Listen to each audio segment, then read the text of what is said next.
Assalamualaikum warahmatullahi wabarakatuh. Bismillahirrahmanirrahim. Alhamdulillahi rabbil alamin. Wabihi nasta'inu ala umurid dunya waddin. Wassalatu wassalamu ala ashrafil anbiya'i wal mursalin Sayyidina wa maulana Muhammadin wa ala alihi wa sahbihi ajma'in. Amma ba'du. Hadratul muhtaram, para alim ulama, wabil khusus beliau Dr. Andes Kiai Haji Miftahul Huda, Magister Manajemen Pendidikan Islam. Kepada yang terhormat Ketua Yayasan Pondok Pesantren Mujahadah Miftahul Hidayah, kepada yang terhormat Kepala MAMTS Miftahul Ulum, kepada yang terhormat Bapak Ibu Dewan Guru, serta teman-temanku yang berbahagia. Pertama-tama, marilah kita panjatkan puji syukur kehadirat Allah Subhanahu wa Ta'ala yang telah melimpahkan rahmat dan hidayahnya kepada kita semua, sehingga kita bisa berkumpul dalam acara memperingati Isra Mi'raj Nabi Muhammad sallallahu alaihi wasallam dan mujahadah legian dengan keadaan sehat walafiat. Salawat dan salam mari kita hadiahkan kepada Nabi kita, Nabi akhir zaman, Nabi dengan mukjizat Al-Quran, dan Nabi yang Allah perjalankan melalui perjalanan Isra wal Mi'raj, yaitu Nabi Agung Muhammad sallallahu alaihi wasallam. Mudah-mudahan seiring dengan kita bersolawat, kita semua bisa mendapatkan syafaat beliau di akhirat kelak. Izinkan pribadi kami di sini untuk menyampaikan sepatah dua kata agar apa yang kami sampaikan ini bisa bermanfaat fid dini wad dunya wal akhirah. Amin amin ya rabbal alamin. Hadirin sekalian yang dirahmati oleh Allah, alhamdulillah kita diberikan kesempatan umur oleh Allah Subhanahu wa Ta'ala untuk bertamu ke momentum 27 Rajab 1444 Hijriah yang bertepatan dengan Isra Mi'raj Nabi Muhammad sallallahu alaihi wasallam. Secara istilah, Isra Mi'raj Nabi Muhammad sallallahu alaihi wasallam adalah peristiwa yang dialami oleh Nabi Muhammad sallallahu alaihi wasallam pada suatu malam dari Masjidil Haram ke Masjidil Aqsa hingga naik ke Sidratul Muntaha dan menerima wahyu berupa ibadah sholat 5 waktu. Sebagaimana firman Allah dalam Al-Quran surah Al-Isra ayat 1. A'udhu billahi minasyaitanir rajim.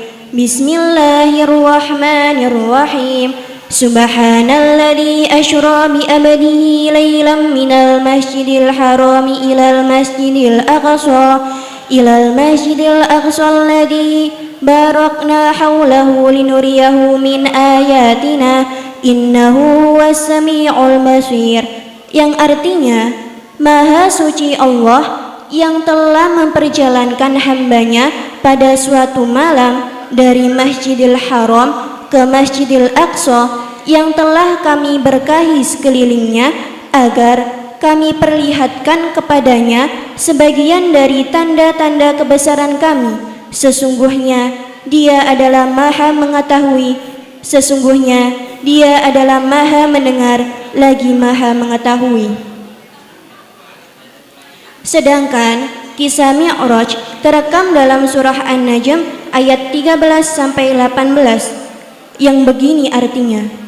Sesungguhnya Muhammad telah melihat Jibril dalam rupa yang asli di waktu yang lain, yaitu di Sidratul Muntaha, yang di dekatnya ada surga tempat tinggal. Muhammad melihat Jibril ketika Sidratul Muntaha sedang diliputi dengan sesuatu yang meliputinya.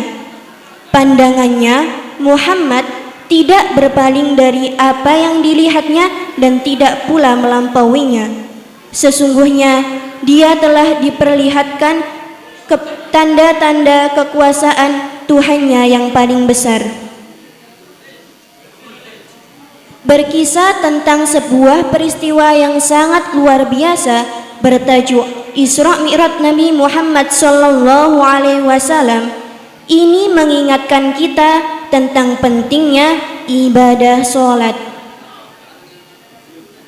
Puncak perjalanan Isra Mi'raj adalah bertemunya Rasulullah sallallahu alaihi wasallam dengan Allah Subhanahu wa taala untuk mendapatkan perintah sholat 5 waktu.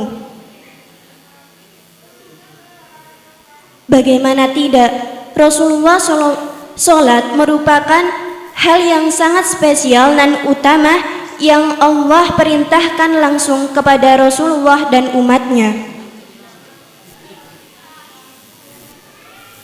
Sebagai bukti dari keutamaan tersebut, Allah Subhanahu wa taala menjemput Nabi Muhammad sallallahu alaihi wasallam melalui perantara malaikat Jibril dan Buraq untuk menjemput perintah sholat 5 waktu.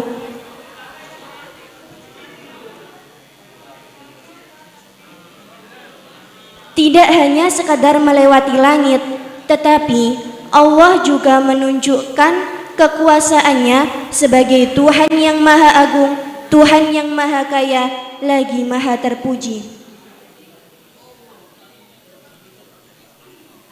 Setelah melakukan perjalanan Isra Mi'raj, Nabi Muhammad sallallahu alaihi wasallam diperlihatkan oleh Allah Subhanahu wa taala. Beliau diperlihatkan surga, neraka, dan juga Baitul Maqmur, tempat arah kiblatnya para malaikat. Ini adalah bukti nyata bahwa janji Allah benar-benar nyata.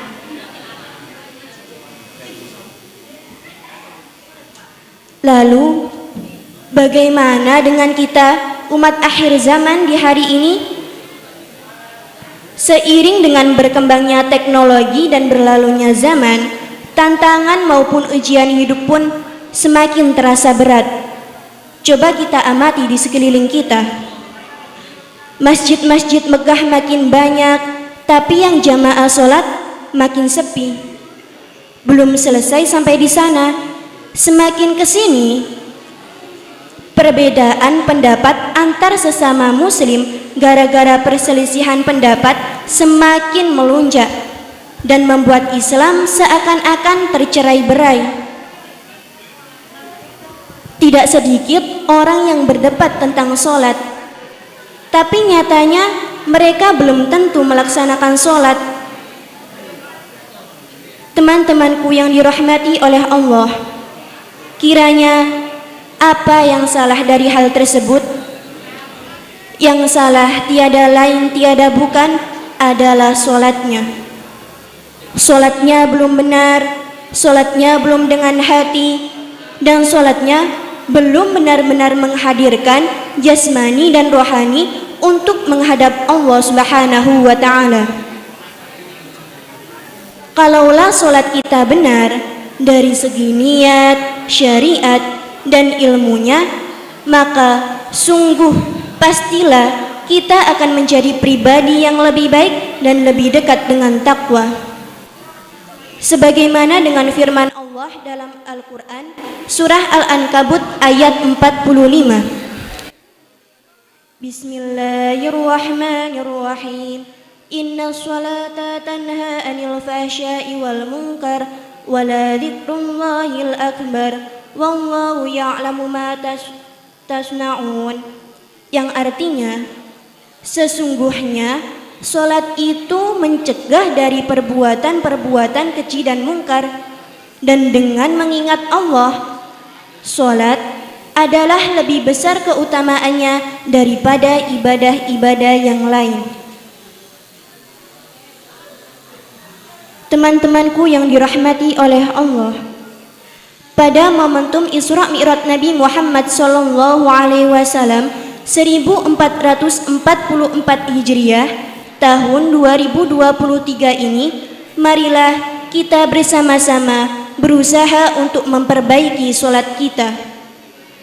Memperbaiki sholat di sini bukan hanya sekedar memperbaiki bacaan dan gerakan, tetapi juga memperbaiki niat, khusyuk, dan menjadikan sholat sebagai kebutuhan bagi hidup kita. Karena dunia ini adalah tempat persinggahan, dan sudah selayaknya untuk kita mencari bekal yang banyak untuk di akhirat kelak. Demikian yang dapat saya sampaikan dalam kesempatan yang mulia ini. Apabila ada kesalahan, maka itu murni karena kekhilafan saya, dan apabila ada kebaikan dan hikmah yang dapat dipetik, itu semata-mata karena Allah Subhanahu wa ta'ala.